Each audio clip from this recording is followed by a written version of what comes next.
Here's your heads up. There's going to be some minor spoilers throughout the video. I won't talk about specific bosses, but I will talk about some other things as well as use some footage from a bit later in the game. Nothing critical though, nothing that gives anything away to an insane degree. You've been warned. I was late to the Dark Souls train. The time that I was able to put any amount of time into it, Dark Souls 3 had both Ashes of Ariandel and The Ringed City, and that was the first Souls game that I beat. Unfortunately, I can't find my physical copy of that game anymore, but it was, and still is, a favorite of mine. It helped me get into playing more difficult games. Now, one of the more disappointing aspects of playing a difficult game in today's day and age is that oftentimes those higher difficulty modes, they boil down to elements of artificial difficulty. Enemies have more health, you deal less damage, limited saves, those things that feel more like a time sink than an actual challenge. This is because those games aren't designed with that specific difficulty in mind, so finding a fix for my newfound high difficulty drive feels a bit forced. Dark Souls, and by extension the Souls-like subgenre, doesn't have this issue. You don't get the artificial difficulty of other hard games, at least not until New Game Plus, and as a result there's an immediate connection between you as the player and the developers of the game and the fact that it is exactly what it's meant to be. They are quite simply difficult by design. Those games did have one issue, though. Despite the clearly sprawling Metroidvania-inspired level design, going to a new area often requires a boss to be beaten, and there was nowhere else to go to either circumvent the boss, or explore to find a different, arguably easier or harder challenge to level up with. Progression felt blocked until you beat that boss. And while that mindset eventually became intrinsic towards what Souls games would be, I don't play the FromSoftware game to stop banging my head on a wall for a while. I want to bang it again and again, feeling it break a little more each time before victory finally comes and I can go to the accident and emergency. It could be somewhat disheartening knowing that you didn't have much other choice. There are obvious outliers towards that design, but it's likely most people's first experience with the game, though I'll admit that aspect of the game has its own appeal. Elden Ring is a game that I love. I cannot stress that enough. It houses that same difficult design I've been desperately yearning for, and thanks to its open world nature, it also negates the only major gripe I've ever had with them. This is a game I cannot recommend enough. Since getting it, it's steadily climbed the ranks of my most played Steam games. Currently it's only behind Terraria, Skyrim, and Soulstorne, and it's threatening to overtake all of them because I'm genuinely considering 100%ing the game.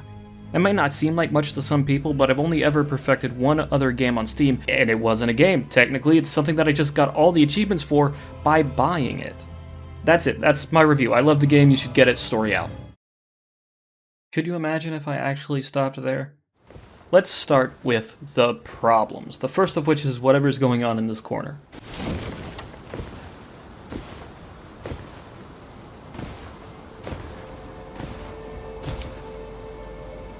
I 100% wouldn't have known about this if not for the messages on the ground. Also, I bought the deluxe edition of the game on Steam, which comes with an art book and the soundtrack, and they come in a separate executable you can launch. I mean, they can be individually downloaded, that is the music, from the menus, but it's still strange. I guess I can't complain. I mean, I got what I wanted, I just got it in a weird way. I had some serious stuttering issues as well at first, but I have to assume that was tied to VSync more than anything else. My system hates that, and after turning it off, I admittedly still had a very slight stuttering when entering new areas, but nothing aggravating enough to be any kind of genuine problem. A gripe with that? Actually, VSync isn't an option in the graphics settings. I had to turn it off outside of the game via the NVIDIA control panel. It's weird that there isn't a setting or option to turn it off via the options menu. Not having it as an option on consoles is fine. Consoles have a singular make and model, so feasibly you can have every, let's say PS4 copy of Elden Ring keep the exact same settings, barring those that are tied more to the user's personal preferences, like motion blur. But it doesn't make sense on PC, wherein there are enough variants between individual desktops that you can't justifiably do that same thing. Especially when smaller indie games have the option to toggle VSync on and off. This just doesn't make sense. The game also crashed a total of 4 times, which didn't seem to correspond to anything. Thankfully, it never crashed at any major points or in the middle of a boss fight, but it's important to note that it did happen. Reading online, there's apparently been some issues with the PC port, which is what I'm playing on, but I've not encountered any issues like those myself, beyond what I've already stated, so I can't talk about them with any sense of authority. I can say that if you're on PC and have a controller you can plug in, you should do so. You should definitely use the controller. This game feels geared to being used with that rather than a keyboard and mouse. Something else I noticed towards the end of the game is that when you're fighting against an enemy that lowers your max health and you're killed while that effect is active, you respawn at less than max health. This is only an actual issue if you're stuck respawning at a stake of Marika, which act as checkpoints, instead of a Grace, which is, bonfires. At least with the latter, you can rest to get back up to max without using one of your flasks. Moving on. In Elden Ring, you play the Tarnished, some bumblefuck who gets revived after the Elden Ring becomes shattered, and various individuals across the lands between the world which you journey through have taken pieces of that Elden Ring for themselves. These shard bearers, or demigods, whatever you want to call them, stand between you and becoming the Elden Lord, ruling over everything because you can, why not? Obviously there's a bit more to it than that, especially if you're gunning for the alternate endings, but most of that is hidden away behind one of the staples of FromSoft's soul design philosophies. The game is a bit more upfront than its siblings when it comes to the storytelling and the world information, especially because they have these NPCs called finger crones littering the main path you come across, but you still have to go out of your way to really dig into what the world has to offer. Elden Ring feels like an elevation of the Souls formula. The Dark Souls games, thanks to the aforementioned Metroidvania level design, already had exploration as a key feature.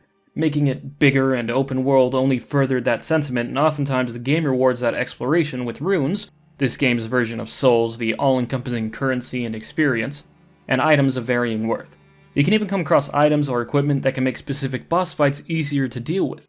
Even better, the places that you can go to look incredible, and the level design that FromSoftware is well known for isn't skipped on to facilitate the scope that open-world games often house. Seriously, even smaller areas can feel large and like a labyrinth. Before you ask, yes, some waterfalls have a hidden area behind them, and to the best of my knowledge, you can't pet the various dogs that litter the lands between, nor can you pet Torrent, which 0 out of 10. For the most part, the two constants that most people will end up remembering from games like this and thus talk the most about are bosses and the regions they're located in. Most enemies aren't talked about nearly as much as the bosses unless they're especially annoying to deal with. Have your sadomasochistic tendencies alienated you from your friends and family? Did you wake up in a cold sweat this morning when your dream turned into an ultimately unsatisfying nightmare? Try Elden Ring. For those of us who need homicidal crabs and poisonous swamps to get by, but the rabid dogs just aren't doing it for you anymore. Have that contentment you're so desperately craving when our ice-cold lobster bores into your skin. That's if you even have any left considering our latest innovation, Super Poison, which comes in 2 distinct flavors. Each area in the overworld is visually distinct in terms of both presentation and the enemies found therein. Limgrave, where the game begins, feels like traipsing through a meadow and is obviously visually different from the relatively nearby Caelid, which itself can best be described as hell. Riding on Torrent, your spectral steed, makes traversing this massive world much quicker, as well as adds some new levels to the combat of the game. Some boss fights are unfortunately trivialized as a result of the mounted combat, but you are unable to ride Torrent in a dungeon or especially marked areas. You also can't use Torrent if you summon a player, or if a player invades, or more likely if a scripted NPC invasion occurs, which makes some boss fights, whose fight itself is designed around the use of Torrents, effectively offline only. This only occurs if you summon someone from online, however. If you summon an NPC, you can still ride Torrent, as far as I can tell. Riding Torrent itself has some issues though. Firstly, unless you're target locked onto an enemy, the camera will fight you to continue facing forward when moving. Secondly, Torrent's momentum can change how platforming works.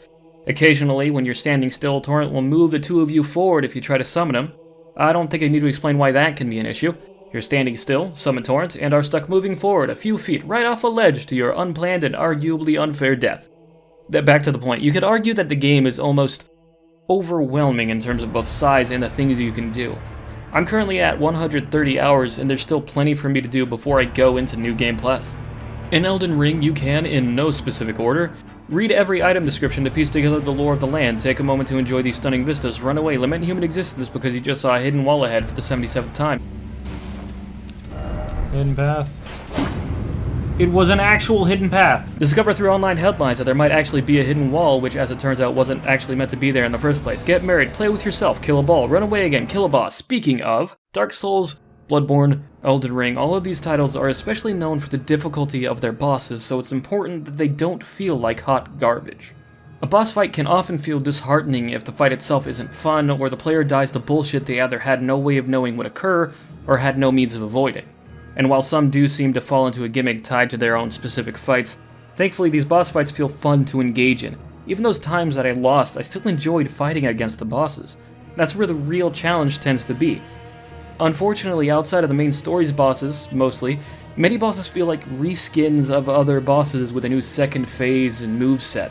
Graphically, they look similar if not outright the same. I mean, the tutorial boss, past the grafted scion you're meant to die against, is just some dude. I know that FromSoft has a history of using early bosses as regular enemies late in the game, which does happen here, but this is something else entirely. This is just a regular enemy showcased as if he were a boss. An issue that can arise during a boss fight but isn't necessarily tied to them alone is that target locking, while generally a nice feature to have, can be a bit finicky.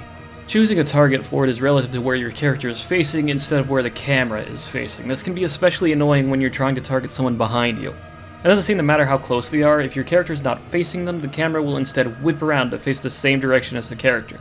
It can also be a bit of an issue when locked onto a large enemy, making it so you can't see attacks coming or even freak out depending on the environment you're in. Also, whenever you riposte or backstab, the lock-on occasionally just stops locking on. This isn't always something that happens. I don't really know why. This would make sense if it would stop targeting when your target dies like it does in other situations where your target dies, but sometimes the target has a large enough health pool that they simply don't. Even worse is that occasionally targeting priority is unclear, and even if I'm actively being attacked, the target lock will focus on something that is both unrelated and not attacking. Truly, the Dark Souls of target locks. God, I hate that trend. Anyway, arguably the most important thing when it comes to this game is the combat. At the absolute bare bones surface level, it boils down to dealing and avoiding damage. For the first, you can attack in a myriad of ways. You've got your standard light and heavy attack, but you've also got jumping attacks with respective light and heavy variants. You've got combat skills, unique abilities tied to pretty much anything you can equip in your hands. Some of these are attacks with an added flair, some impart a buff onto you and surrounding players, others apply a debuff to surrounding enemies. At Sites of Grace, this game's equivalent to the Soul's Bonfire, or at Hugh's smithing station at Round Table Hold, the hub of the game, you can remove or replace combat skills using Ashes of War and, with the right item, even apply certain affinities to them, allowing them to scale with different stats or apply a status effect like bleed or poison with successive attacks. It should be noted that not every piece of equipment can have their skill changed or removed, and in order to apply an Ash of War in the first place, you need to find it in the game world through exploration. Defending comes in two main forms: dodge rolling, largely considered the main means of avoiding damage, and blocking. Some Ashes of War can also impart some means of avoiding damage, and shields can have their own skills too. It's important to also note that you can use attacking and defending in tandem, with guard countering, using a heavy attack immediately after blocking an attack, being immensely useful.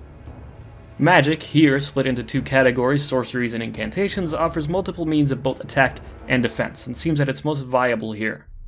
Everything you do, from attacking to blocking to using magic, costs some kind of a resource, and the main resources that you as a player have access to can be seen at the top left of the screen. That red bar is your health, which is fairly self-explanatory and raises it with vigor. You'll probably be paying the most attention to that, and for good reason. The blue bar is focus, governing spell usage and raises with mind. Green, that's stamina, influencing how often you can swing, dodge, stuff like that. It raises with endurance, which also affects equipment load, which is how much you can carry on your person.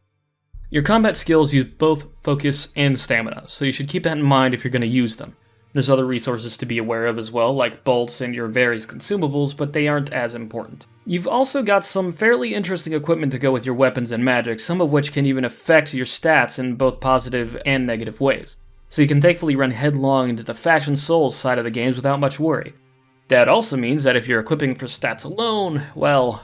So, you finally arrived. What the hell are you wearing? It's my ass-kicking outfit, bitch!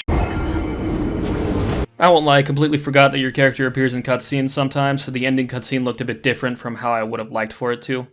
It's also the reason why you'll see my character in various bits of gear throughout the video. I always equip for stats rather than looks, and the footage reflects that.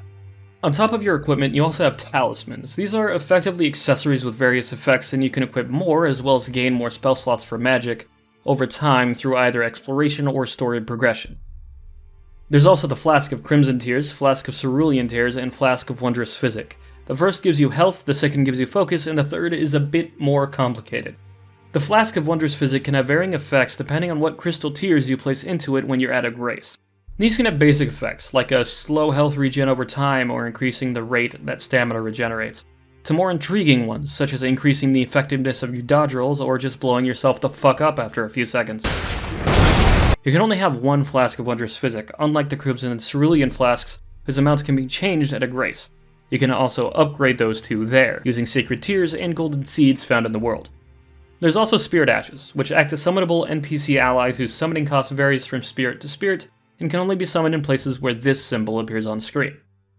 The first that many players encounter, if you're curious, is a jellyfish named Aurelia. Interestingly, some Spirit Ashes seem to be immune to some, though not all, status effects. They also seem to be able to detect things that you can't.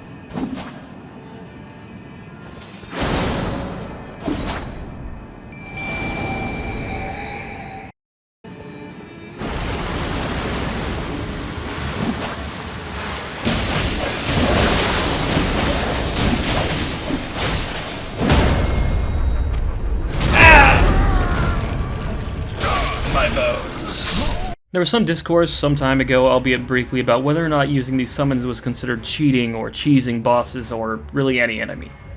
Personally, I don't really care. If a mechanic is in a game and you think not using it is the best way to play, then you can choose not to do so. These spirits are in effect an option more than anything else. You can choose to use them or you can choose not to. There's no wrong answer. But if you're choosing to shame someone for doing either of those things, you're not right, you're just kind of an asshole. Back on track, let's get into multiplayer, which has some strange caveats to it. Invasions are where we'll begin, and you can't be invaded without opting into it by summoning other online players to help you. It's not something I experienced too much of myself. The only times I summoned anyone was when I was going into some boss fights, so the moment I stepped through the fog wall, they immediately disappeared back into their respective world. Summoning an online ally requires something called a Furl-Calling Finger Remedy, which is one of the items you can craft with the game's new crafting system. I've never run out. And I've never had to farm for the crafting materials either. They aren't difficult to make at all. I also invaded exactly one time in my entire playthrough, and it did not turn out well. Not because I died, but yeah. The deceptively simplistic combat, the crafting system, the supplementary mechanics, all these things come together to make the gameplay feel as refined as it's ever been, and leaves me with one thing left to talk about. The music. All of it's good, in my opinion, and the music that's coupled with bosses are, as always, the standout tracks in the game. Just like with Gwyn's theme from Dark Souls, the end boss's song is stuck in my head, and it's going to be there for a while.